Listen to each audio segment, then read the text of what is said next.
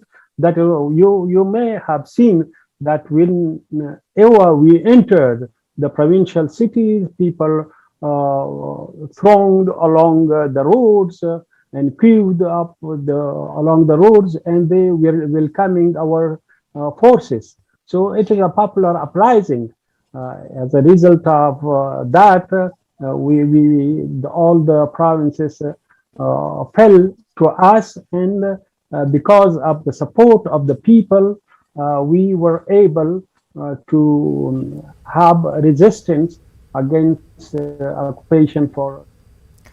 तालिबान ने एक बयान जारी किया है जिसमें काबुल में हालात मामूल पर आ जाने की बात कही गई है। तालिबान के एक तर्जुमान के मुताबिक तालिबानी जंगजू अफगान अवाम को सिक्योरिटी फराहम करने में मसरूफ है। तालिबान के मुताबिक शहरियों को उन पर यकीन रखना चाहिए।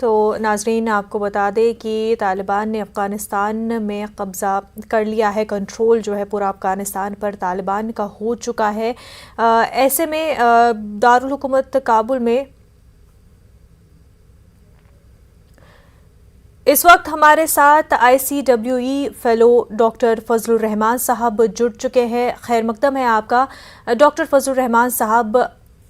जो टेक ओवर हुआ है अफ़गानिस्तान पर तालिबान का, उसको आप किस तरह से देखते हैं?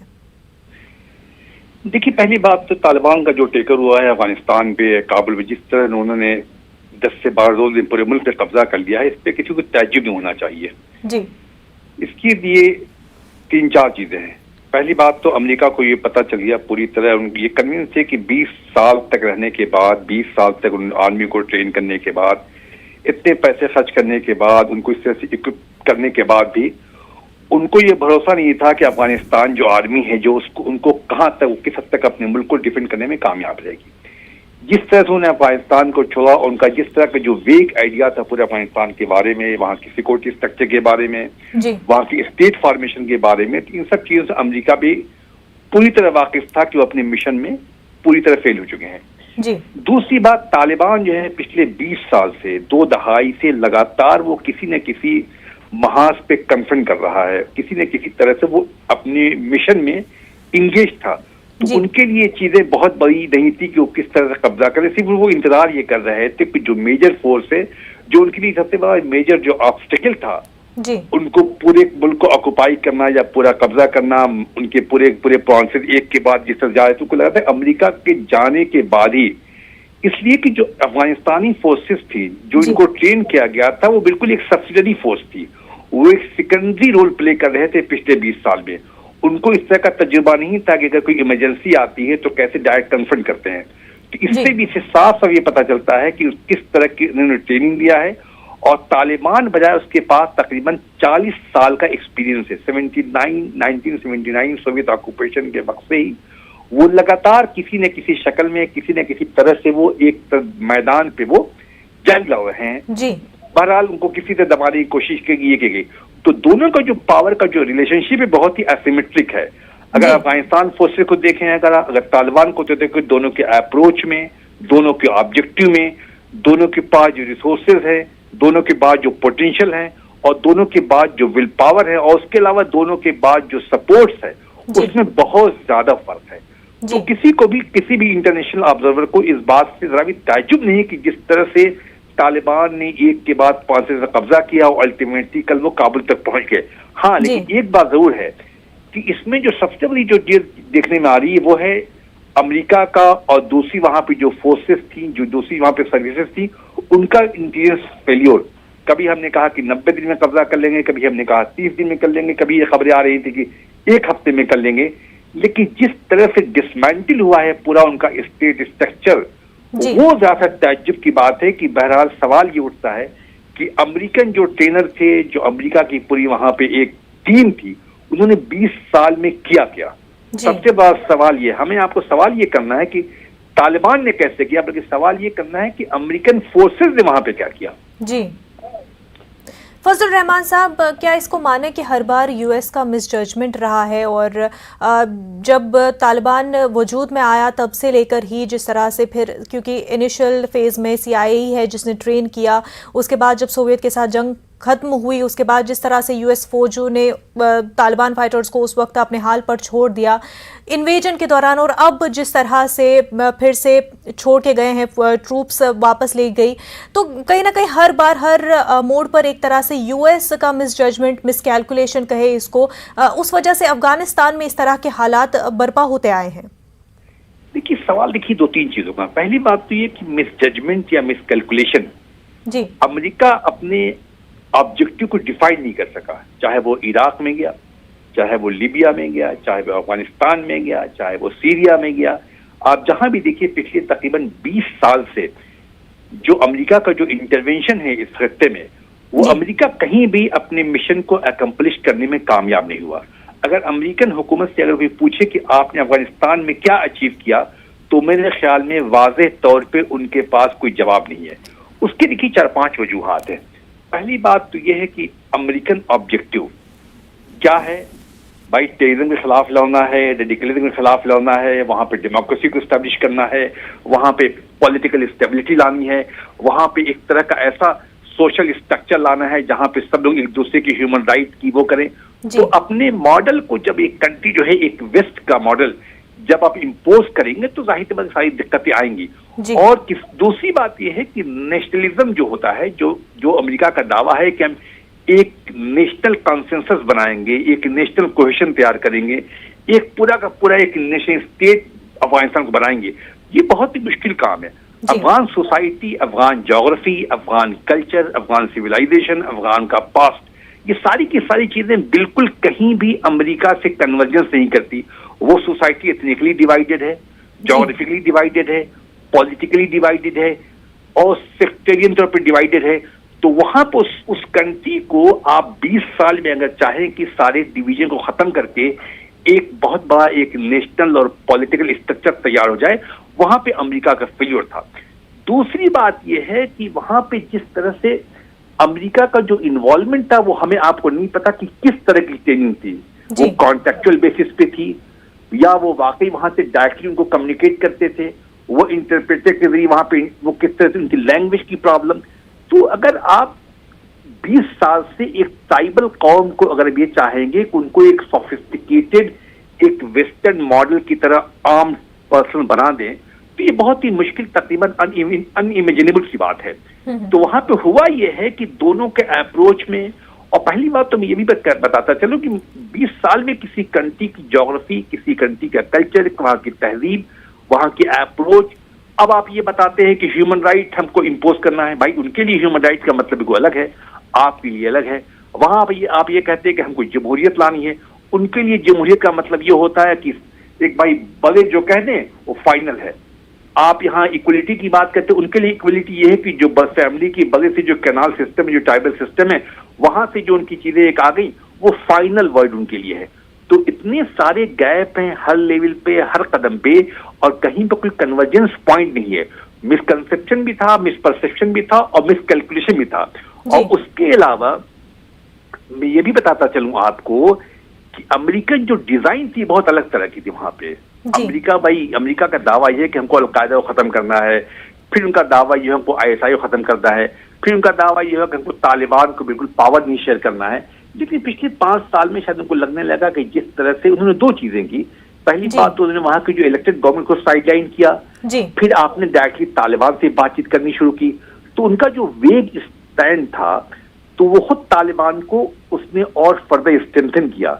अब आप किसी गवर्नमेंट को साइडलाइन करके जब एक रेबल फोर्स है जो वहां के लिए, जिनकी अपनी कोई लेजिटिमेसी नहीं है, जब दुनिया की सबसे बड़ी ताकत उससे बात करेगी, तो आप इमेजिन कीजिए उसका मॉरल कितना हाई होगा। जी बिल्कुल। तो हमारे साथ इस वक्त फॉरेन एक्सपर्ट रॉबिंद्र सचदेव जी भी जुड़ चुके हैं। खैर मकदम है आपका सचदेव जी। पीसफुल ट्रांजिशन ऑफ पावर की बात यहाँ पर तालिबान कर रहा है, पर कितना पीसफुल है ये ट्रांजिशन अगर हम देखें जो अभी हो रहा है? Interesting question. मेरे विचार से अगर आप देखें तो उस हिसाब से तो काफी पीसफुल हो रहा है। अदरवाइज अफगान आर्मी जो है, अफगान आर्मी तो पूरी गायब होगी, कैपिटुलेट कर गई, राइट। अमेरिका कह रहा था कि 90 दिन में शायद काबुल पहुंचेंगे तालिबान का इन्फ्लुएंस और व्हाटएवर, अगर पहुंचता भी है। 90 दिन तो छोड़िए, 9 दिन में पहुंच गए हैं। और बट रिमार्केबल चीज एक ये आपको देखनी है, और वो बहुत कुछ इंडिकेट करता है अफगान आर्मी के बारे में, अफगान सोसाइटी के बारे में। जैसे मेरे से पहले पैनलिस्ट कह रहे थे कि तालिबान की प्रोग्रेस जो हुई है, ये तो बहुत ही कम वायलेंस से हुई है एक तरह से। ओके, सो ये बड़ी सरप्राइजिंग चीज है कि पूरी अफगान स्टेट कैसे कोलैप्स कर गई है। बट नाउ कमिंग टू आपका प्रश्न की पीसफुल ट्रांजिशन ऑफ पावर, तो ये ट्रांजिशन जो होनी थी, इसमें 3 ऑप्शंस आ रही थी। एक तो था ये जो अमेरिका और तालिबान की बातचीत चल रही थी, डील चल रही थी, उसमें था कि भाई तालिबान आप अपने देश को जो आप चाहें जहां तक आप पहुंचे, अमेरिका के इंटरेस्ट को आप हर्ट मत करना, राइट। और आप अपनी कंट्री में फौरन जिहादियों को बेस मत देना। तालिबान ने कह दिया हाँ जी, अब तालिबान उस पर कितना ट्रस्ट कर सकते हैं और कितनी टाइम तक वो चलेगा, वो कहा नहीं जा सकता। तो अमेरिका ने जब वो कर लिया, तो उसके बाद अमेरिका इस वॉर से थक चुका है टोटली, राइट।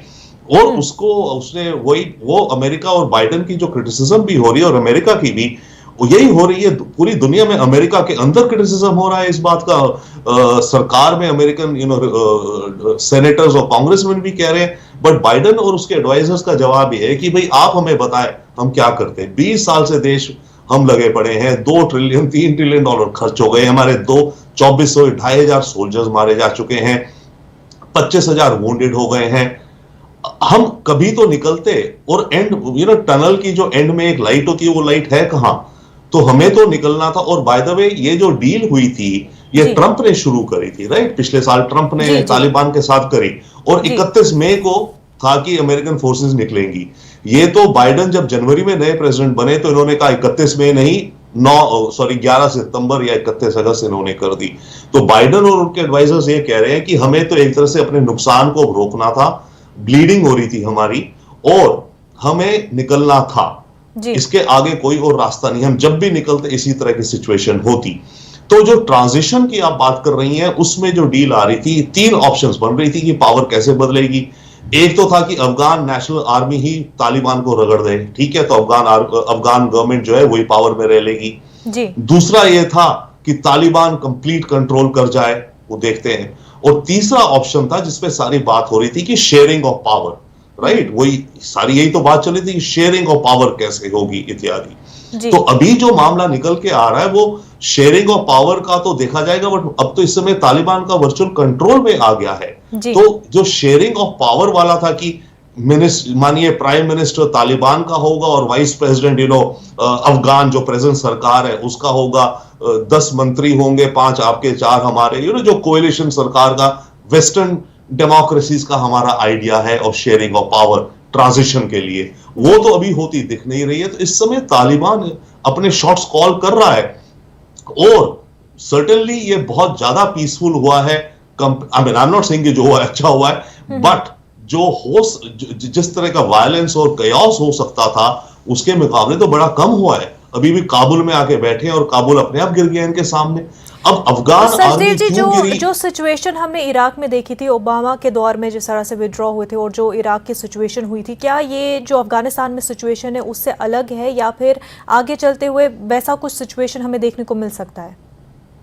बहुत ही ग्रेट क्वेश्चन आपने दिया है। एक्चुअली अभी भी तो ओके, तो अब अमेरिका फिलहाल तो कह रहा है मैं निकला, आपको अपना देश संभालो जी, परंतु अगर अफगानिस्तान के अंदर हॉरर स्टोरीज आती रही और बड़ी, स्पेशली विमेन को लेकर के, चिल्ड्रन को लेकर के, किलिंग्स को लेकर के, इस तरह की खबरें ज्यादा, तालिबान अगर उस रवैये में आ गया तब फिर अमेरिका और वेस्टर्न डेमोक्रेसीज को फिर से प्रेशर पड़ेगा। उनके अपने डोमेस्टिक ओपिनियन कहेगा, वहां की पब्लिक कहेंगी कि आप जाकर के फिर कुछ करो। तो जो आप इराक की बात करिए बहुत सही कह रही है, क्योंकि 2011 में और समथिंग अमेरिका ने विड्रॉ करा था, राइट। उसके बाद 3 साल बाद अमेरिका को फिर वापस आना पड़ा क्योंकि ISIS का वो हाल हो गया था, करेक्ट। तो अफगानिस्तान में भी आज की तारीख में तो अमेरिका निकल गया, नेटो निकल गए हैं, परंतु आगे कैसा कंट्री डेवलप होता है, तालिबान का रवैया क्या रहता है, स्पेशली ह्यूमन राइट्स को लेकर के या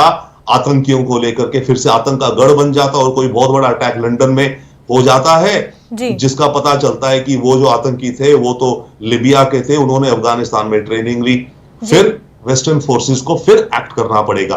पर वो हर्डल वो कब होगा वो कहा नहीं जा सकता, परंतु अगर वैसी सिचुएशन आई तो अमेरिका को फिर से ना चाहते हुए भी होना पड़ेगा, बट उसका बैरियर बहुत हाई है। अमेरिका अब बहुत ही कम चांस है कि वो दोबारा अपनी मिलिट्री फोर्स के साथ इंटरवीन करेगा, परंतु हाँ यूएस जी या प्लीज फजलुर रहमान साहब, जो अभी सिचुएशन बनी हुई है अफगानिस्तान में, वहाँ के लोगों के लिए किस तरह की ये सिचुएशन है? क्योंकि काबुल की अगर हम बात करें तो जब 20 साल पहले कंट्रोल लिया था तालिबान ने तब हालात अलग थे, अब जबकि 20 सालों में काफ़ी कुछ बदल गया है काबुल में, तो वहाँ के लोगों के लिए क्या मायने रखते हैं?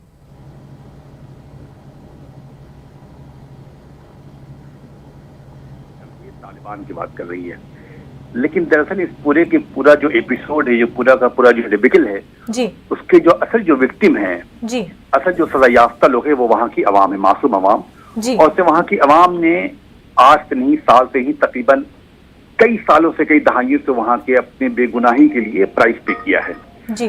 सबसे बड़ा मसला वहाँ पे यह है कि वहाँ की अवाम का क्या होगा, वहाँ की इकोनॉमी का क्या होगा, वहाँ के यूथ का क्या होगा, वहाँ की रोजगार का क्या होगा, वहाँ की खवातीन जिन्होंने तकरीबन 20 साल में बहुत कुछ गेन किया है जी। उन्होंने एजुकेशन में, फिल्म में, थिएटर में, IT सेक्टर्स में, मेडिकल साइंस में जिस तरह से उन्होंने 2 दहाई में तरक्की की है, वहाँ पे बहुत सारी लड़कियां भी स्कूल जाती हैं और बहुत सारी लड़कियां वहाँ पे एक जो है उनका बैक टू स्कूल बहुत सारे मिशन चले, बहुत सारे सिविल सोसाइटी ग्रुप वहाँ पे इमर्ज हुए जिन्होंने खवातीन के हुकूक के लिए बहुत ज्यादा काम किया और 2 दहाई का एक अरसा उन्होंने एक अच्छा खासा प्रोग्रेस, एक बहुत बड़ा मेजर लीप लिया था जी। सवाल ये कि क्या वो चीजें वहां तक मेंटेन रह जाएंगी, क्या वहां जो तालिबान के डिस्पेंसेशन है, जो भी हुकूमत आती है, क्या वो इजाजत देगी उनके मिशन को आगे जाने के लिए, या वो चीजें वहीं पे खत्म कर दी जाएंगी या उनको उसी 1980-1990 के दहाई में ढकेल दिया जाएगा। सबसे बड़ा मसला यहाँ वहाँ पे ये है कि वहाँ के एजुकेशन का क्या होगा, वहाँ पे जो एक वर्क फोर्स आज के अफगानिस्तान में तकरीबन 20% वहाँ की जो वर्क फोर्स है उसमें से 20% हिस्सा खवातीन का है, जिसको हम आप इमेजिन नहीं कर सकते थे। चौथी बात यह है कि सबसे बड़ा जो मामला वहाँ पे एक यंग सोसाइटी है, उनकी जो एस्पिरेशन है, जो करना चाहते हैं, वो दुनिया में कुछ चेंजेस आ रहे हैं, बदलाव आ रहे हैं, उस दुनिया के साथ मिनिस्ट्री में आना चाहिए, उसका क्या होगा। चौथी बात यह है कि तालिबान का जो पूरा जो डिजाइन होगा वो किस तरह के समाज की तश्कील करते हैं, किस तरह का वहां पे हुकूक देते हैं खवातीन को, जो तकरीबन आधी वहां की आवाम का आधा हिस्सा है। और सबसे बड़ी बात यह है कि जो समाज, क्या अभी भी समाज वो ट्राइबल समाज होगा, क्या अभी भी समाज जो है उनके जो नॉर्म्स हैं, जो कस्टम है, उससे गवर्न होगा, ये वाकई यहाँ पे एक कोई मॉडर्न रूल ऑफ लॉ होगा। ये सारे के सवालात तो बहुत कुछ हैं, लेकिन जिस तरह का तजुर्बा हमारा आपका रहा है तालिबान की हुकूमत में तकरीबन 1996-2001 तक, उसको लेके लोगों के अंदर बहुत मायूसी है। लेकिन साथ साथ तालिबान ये बार बार एश्योरेंस देता रहा है कि हम उनको हुकूक देंगे, हम उनको तालीम की इजाजत देंगे, लेकिन क्या सिर्फ फेस वैल्यू पर उसको एक्सेप्ट कर लें? बिल्कुल रहमान साहब, जिस तरह से लगातार तालिबान स्पोक्स पर्सन की जानिब से बयान आ रहे हैं कि जो सिटीजन्स है अफगानी है उनके राइट्स को हम प्रोटेक्ट करेंगे, बेहतर जो है ख़वातीन के लिए हुकूक होंगे। ऐसे में एक बात जो उन्होंने ये भी कही कि जो 90s के दौर में तालिबान देखा था वो एक्सपीरियंस नहीं थी गवर्नेंस के मामले में, और अब जो तालिबान आई है वो मज़ीद एक्सपीरियंस्ड है। तो क्या वो एक फ़र्क देखने को मिलेगा, और वो फ़र्क किस तरह का होगा? नहीं, देखिए मेरे ख्याल में ये उनका कहना कि एक्सपीरियंस नहीं था, तकरीबन 5 साल में उनका एक्सपीरियंस बहुत ज्यादा था। 5 साल में उन्होंने एक्सपीरियंस जो लिया वो कोई बहुत बड़ा एक्सपीरियंस नहीं होता है। उस 5 साल में भी तकरीबन वो अपने एनिमीज को कन्फ्रंट करते रहे। लेकिन जो गवर्नेंस का जो पूरा मामला होता है बहुत बड़ी चीज होती है, गवर्नेंस कोई छोटी मोटी चीज नहीं होती है। लेकिन 20 साल बाद जो दुनिया बदली है, वहां की खवातीन ने भी उनको अपने बहुत सारे मीटिंग में ये कहा है कि आपको नए अफगानिस्तान को, नए हालात को, नए रियलिटीज को आपको समझना होगा, आपको कबूल करना होगा। और ये आपको नहीं समझना है कि आप 90s का अफगानिस्तान को गवर्न कर रहे हैं, आपको नहीं समझना है कि 90s का अफगानिस्तान ही है, बल्कि ये वो अफगानिस्तान है जिसने अमेरिका को यहाँ पे देखा है, अमेरिका से बहुत कुछ सीखा भी है, और अमेरिका ने बहुत कुछ वहाँ के हुकूक के मामले में, ह्यूमन राइट के मामले में, औरतों को हुकूक के मामले में बहुत कुछ दिया है।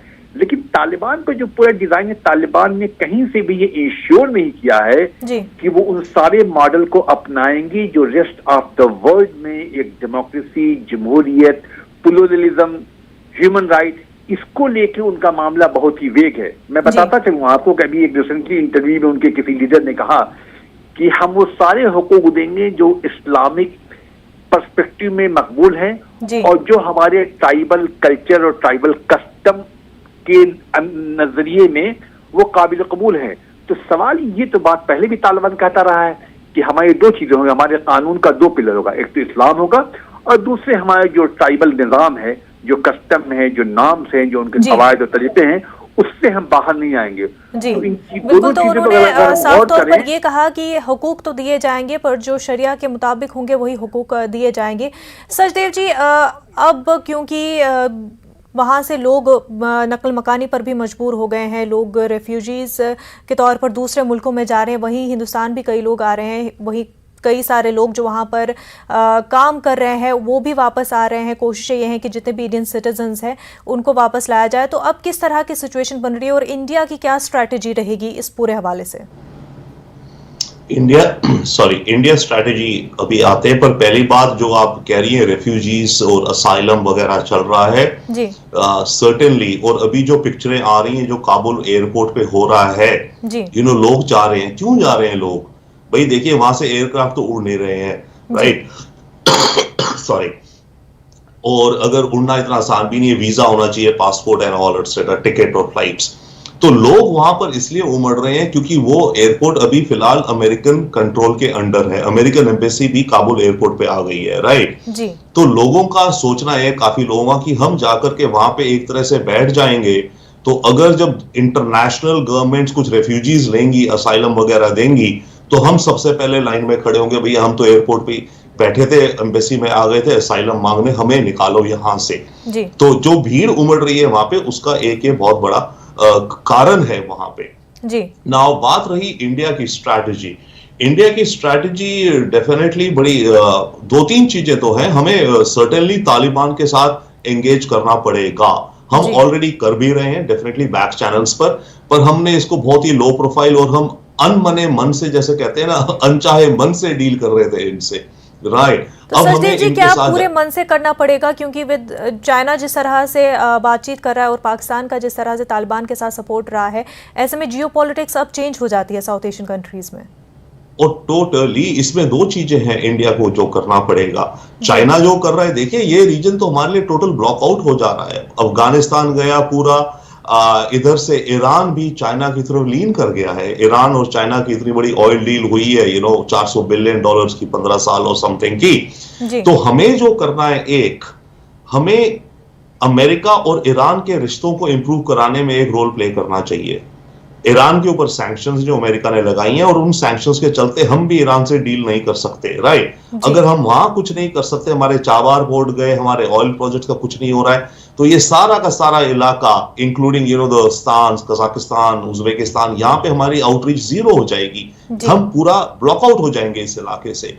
तो इस ब्लॉकआउट से निकलने के लिए हमें अमेरिका और ईरान के बीच में मीडिएटर का रोल अर्जेंटली प्ले करना चाहिए, और अमेरिका को समझाना चाहिए भाई एज अ फ्रेंड अगर हम कर सके, क्योंकि बाइडेन भी ओपन है ईरान की सैंक्शंस को लिफ्ट करने में, अगर ईरान एग्री कर जाए, राइट। बिल्कुल। अब इक्वेशंस क्योंकि चेंज होती नजर आ रही है, ऐसे में स्ट्रेटजीज को थोड़ा मॉडिफाई करके और मजीद जो है ताल्लुकात ईरान से बेहतर बनाने की काफ़ी ज़्यादा ज़रूरत बन जाती है, कंसिडरिंग की नेबरिंग कंट्रीज अब किस तरह से तालिबान के साथ रिएक्ट करती है। रोबिंद्र सचदेव जी और साथ ही साथ डॉक्टर फजलुर रहमान साहब, आप दोनों का बेहद शुक्रिया हमारे साथ बात करने के लिए। खबर दोपहर में फिलहाल इतना ही, हमें दीजिए इजाज़त। आदाब।